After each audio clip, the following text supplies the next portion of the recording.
जी MY के news के साथ में हूँ शहजाद नवाज़। गुज़िश्ता 2 दिन से जो है वो सोशल मीडिया पर और टीवी चैनल्स पर भी ये खबर गर्दिश कर रही है कि कायद-ए-आज़म यूनिवर्सिटी इस्लामाबाद, ये सबसे बड़ी यूनिवर्सिटी है, उसके 70 से ज़ायद तलबा को इस्लामाबाद पुलिस ने गिरफ़्तार किया।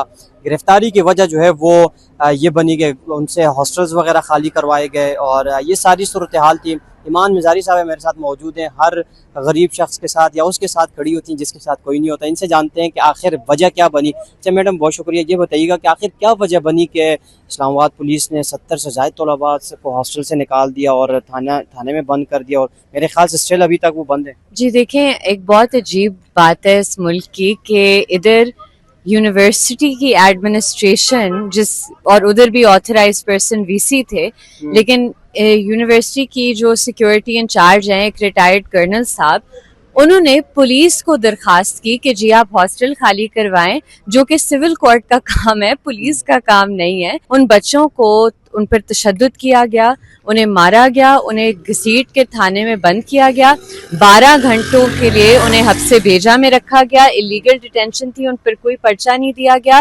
तकरीबन 6 साढ़े 6 बजे कल शाम को उनके खिलाफ पर्चा दिया गया, जो ऑब्वियसली बैक टाइम में दिया गया, लेकिन इतने शायद पुलिस बुखला गए थे कि उन्होंने उसमें जो वक्त था वकूए का वो भी नहीं मेंशन किया। देखें, अब हुआ ये कि 72 टोटल स्टूडेंट्स को कल उठाया गया था, 43 को कल रात को रिलीज कर लिया था और 29 को इस पर्चे में नामजद किया था। आज अदालत में उन्हें 24 घंटे के अंदर अंदर पेश करना था। 30 घंटे से ज्यादा हो गया, उन्हें अदालत में नहीं पेश किया। इनफैक्ट आज उन्हें अदालत में पेश किया ही नहीं गया। जब अदालत के अहाते में पुलिस की जो वैन है वो आई, उन्हें बख्शी खाने में लेकर गए और बख्शी खाने में वैन के अंदर ही बख्शी खाने पर ताले लगा दिए गए। बख्शी खाने में ना साइलिन को जाने दिया जा रहा था, ना वकला को, और वही बदमाशी जो कल पुलिस ने पुलिस स्टेशन में की है, आज उन्होंने हमारी कचहरी में भी करने की कोशिश की।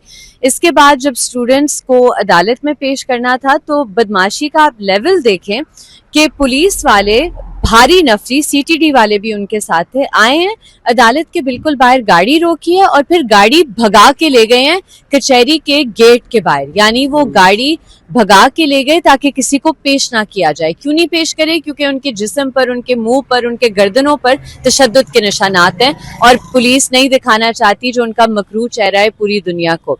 इसके बाद जी उन्हें जुडिशल किया गया, तमाम तलबा को जुडिशल किया गया। उनकी बेल आज फाइल हो गई है, उसमें नोटिस हो गया है। इंशाल्लाह कल उनको उनकी बेल लगेगी और हमें उम्मीद है कि वो जल्द से जल्द अपने कॉलीग्स के साथ, अपनी फैमिलीज के साथ वापस होंगे। मैडम, ये बताइएगा कि पुलिस आखिर क्यों मतलब उनसे हॉस्टल खाली करवाना चाहती थी तलबा को, और क्यों हिरासत में लिया उनको? वजह क्या थी इसकी? देखिए, ये एक it's not a singular incident. ये इस तरह के इंसिडेंसेस कैंपसेस पे इंक्रीज करें, क्योंकि आप रिटायर्ड फौजियों को कैंपसेस में घुसेड़ रहे हैं, आप रिटायर्ड फौजियों से इंस्ट्रक्शन ले रहे हैं कि इस मुल्क को, इसके एजुकेशनल इंस्टीट्यूशंस को किस तरह चलाना है। तो पुलिस की तो मौजूदगी ही नहीं होनी चाहिए कैंपस पर। पुलिस को अगर कोई कर्नल कॉल करके कह रहा है कि आपने आना है, पुलिस को तो अपनी अक्ल इस्तेमाल करके सोचना चाहिए कि हमें एजुकेशनल इंस्टीट्यूशन में नहीं जाना चाहिए।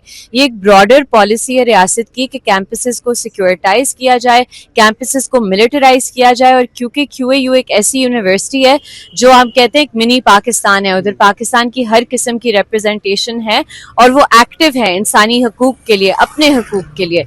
तो वो एक फेयर होता है, क्लाइमेट फेयर होता है। और वैसे भी वो जो एक डिपार्टमेंट के अहलकार हर जगह पहुंच जाते हैं उनमें, तो वैसे भी ये उनको हर वक्त ये खौफ होता है कि अगर लोग मुतहद हो गए, लोग इकट्ठे हो गए, तो उनका जो ये जबर का निज़ाम है वो ख़त्म हो जाएगा। ये बताइएगा कि हमने आज एक फुटेज देखी, उसमें आप लोगों की भी पुलिस के साथ बड़ी हाथापाई हुई। आप अंदर थाने में जाने की कोशिश कर रहे थे लेकिन आप लोगों को नहीं जाने दिया, वो क्या वजह बनी? देखें, कल भी हम बहुत ज्यादा लोग थे, हम कानून को रिस्पेक्ट करते हैं, इसलिए हमने नहीं कोई जबरदस्ती करने की कोशिश की। हमारा राइट है पुलिस स्टेशन में जाना, इनफैक्ट सब बंदों का राइट है पुलिस स्टेशन में जाना। पुलिस स्टेशन एक पब्लिक ऑफिस है। अब कल 7 घंटों के लिए आपने पूरा सेक्रेटेरिएट पुलिस स्टेशन बंद कर दिया। उधर लोग आ रहे थे कोई डकैती रिपोर्ट करने के लिए, कोई मर्डर रिपोर्ट करने के लिए, कोई मोबाइल स्नैचिंग, और आपके दरवाजे बंद थे। उधर कोई हवालाती लाया था, उसके लिए भी दरवाजे बंद थे। अपने अफसरान के लिए दरवाजे खोलना इतना मुश्किल उनके लिए हो गया था कि उनके अपने अफसरान मुड़ के जा रहे थे। तो और हमने IG पुलिस हेल्पलाइन पे इसकी कंप्लेंट भी दर्ज की हुई है और हमें कॉल आई थी कि कल इसकी शायद इंक्वायरी भी है 1 बजे जिसमें हम पेश होंगे। लेकिन ये जो एक आप कह लें ये प्रैक्टिस है पुलिस की, हमने आज वही चीज कचहरी में देखी कि आप सोचें वकला पर कचहरी में ये पंजाब में ये करके दिखाएं पुलिस के कचहरी में घुसकर वकला पर बंदूकें तान रहे हैं, वकला पर गाड़ियां चढ़ाने की कोशिश कर रहे हैं। ये तो इधर हमने लिहाज किया कि हम कचहरी में खड़े हुए हैं, नहीं तो इन लोगों का तो किसी को लिहाज नहीं करना चाहिए जो इन्होंने हर लिमिट क्रॉस कर दिया है डिसेंसी का। सिविलाइज जो मुल्क होते हैं उनमें कुछ रेड लाइंस होती हैं, अब वो रेड लाइंस रोड हो गई हैं इनके अपने कॉन्डक्ट की वजह से। अच्छा ये बताइएगा, कायद-ए-आज़म यूनिवर्सिटी की जानिब से ये मौक़िफ़ अपनाया गया कि छुट्टियां थी और छुट्टियों में जो है वो हॉस्टल्स वगैरह खाली होते हैं, तो इसी वजह से स्टूडेंट्स को कहा गया था कि वो अपने अपने हॉस्टल्स खाली करें, लेकिन उन्होंने कुछ और बातें भी की कि वो चर्च वगैरह या इस तरह के कुछ भी इल्ज़ामात लगाए। बात सिंपल सी ये है कि कायद-ए-आज़म यूनिवर्सिटी में मुज़ाकरात चल रहे थे। एक टाउट हैं जिन्हें एक्टिंग वीसी का चार्ज दिया गया था, जसपाल, उनकी कोई अथॉरिटी नहीं है। डॉक्टर नियाज है वाइस चांसलर कायद-ए-आज़म यूनिवर्सिटी के, स्टूडेंट्स के उनके साथ मुज़ाकरात चल रहे थे। जसपाल या सिक्योरिटी इंचार्ज कोई रिटायर्ड कर्नल कौन होता है पुलिस को बुलाने में वीसी की ऑथराइजेशन के बगैर। दूसरी बात कि समर की जो कोर्सेज होती हैं और बहुत जो बच्चे होते हैं उन्हें स्टे बैक करना होता है, ना उनके पास इंटरनेट होता है, लाइब्रेरीज होती हैं, वो इसलिए यूनिवर्सिटी में रहते हैं कि वो अपना काम कंप्लीट कर सकें। इंस्टेड कि आप इस हार्ड वर्किंग जो स्टूडेंट्स हैं उन्हें अप्रिशिएट करें, आप उन्हें जेलों में बंद कर रहे हैं इस बात पर।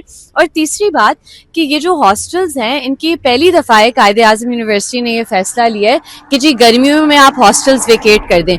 पूरी दुनिया में गर्मियों में भी स्टूडेंट्स हॉस्टल्स में होते हैं अगर उनका कोई काम हो, और इस तरह के स्टूडेंट्स हैं जो बलोचिस्तान से ताल्लुक़ रखते हैं, जो वजीरिस्तान से ताल्लुक़ रखते हैं, आप उन्हें जंगज़दा इलाकों में आप भेजेंगे, वो किस तरह जाएं। बहुत से स्टूडेंट्स हैं जो अफोर्ड भी नहीं कर सकते वापस जाना, उन्होंने इधर की फीस दी हुई है, उन्होंने अकोमोडेशन के एक्सपेंसेस दिए हुए हैं, तो किस कानून के तहत आप उन्हें बाहर निकाल रहे हैं और किस कानून के तहत आप पुलिस और नामालूम अफराद सिविल लिबास में आकर उन्हें घसीट के लेकर जा रहे हैं। तो अब इसका क्या मतलब कि निकलेगा, इसका हल क्या निकलेगा? क्या तलबा वापस हॉस्टल में जाएंगे या फिर हॉस्टल उनसे खाली करवा दिए गए? जी आई बिलीव कि वो हॉस्टल्स में हैं अभी और उनके मुज़ाकरात चल रहे हैं एडमिनिस्ट्रेशन से, और ये तो पहले दिन से यही होना चाहिए था। और डॉक्टर नियाज साहब एक बहुत समझदार वाइस चांसलर हैं, बहुत समझदार इंसान है, और उन्होंने भी कल जो बातें की जब हमारी मुज़ाकरात हो रही थी कि वो अंडरस्टैंड करते हैं, वो एम्पैथाइज करते हैं इस बात से कि स्टूडेंट्स का पूरा मुस्तकबिल है आगे, मुज़ाकरात से बातचीत से ये मसले हल होते हैं, ना कि आप रियासती फोर्स को इस्तेमाल करें पुरअमन स्टूडेंट्स के खिलाफ। बहुत शुक्रिया जी। ईमान मज़ारी साहब हमारे साथ मौजूद थी। आज जुडिशल कॉम्प्लेक्स इस्लामाबाद में भी हमें बड़ी हाथापाई देखने में नज़र आई, जिसमें इस्लामाबाद पुलिस और जो वकालत है उन्होंने एक दूसरे पर हाथों और मुक्कों की जो है वो बारिश की, आप अपनी स्क्रीन पर ये फुटेज भी देख सकते हैं। इसके साथ साथ जो है वो तलबा जो गिरफ़्तार किए गए थे 70 से ज़ायद, उनमें से जो है वो 40 से 45 को रिलीज़ कर दिया गया, और बाकी भी जिस तरह ईमान मज़ारी साहिबा बता रही थी कि कल तक जो है वो बाकी तलबा को भी रिलीज़ किया जाएगा। इसके साथ ही अपने मेज़बान शहजाद नवाज़ को इजाज़त दीजिए। अल्लाह हाफ़िज़।